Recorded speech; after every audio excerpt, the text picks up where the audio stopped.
सिकंदर बनने का राज कोई नहीं जान सकता, उद्धव ठाकरे यांनी मुख्यमंत्री देवेंद्र फडणवीस यांच्यावर टीका केली आहे। बिहार निवडणुकीच्या निकालानंतर जो जिता वही सिकंदर असं मुख्यमंत्री देवेंद्र फडणवीस यांनी म्हटलं होतं। यावर उद्धव ठाकरे यांनी ही टीका केली आहे। तसंच सभेला रिकाम्या खुर्च्या असणाऱ्यांचं सरकार बिहारमध्ये आलं, तेजस्वी यादवांच्या सभेला एआयची गर्दी होती का असं म्हणत उद्धव ठाकरे यांनी निशाणा साधलाय।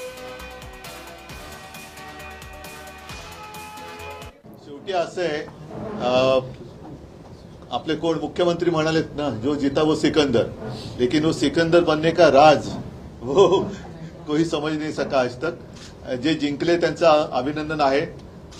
एका गोष्टीचं मला नवल वाटते की प्रचाराच्या दरम्यान तेजस्वी यादवच्या सभांना मिळणारा जो प्रचंड प्रतिसाद होता, तो प्रतिसाद खरा होता की त्यांनी ते नवीन एआय तंत्रज्ञानाने तयार केलेली माणसं होती, हे आता कळण्याचं झालेलं आहे।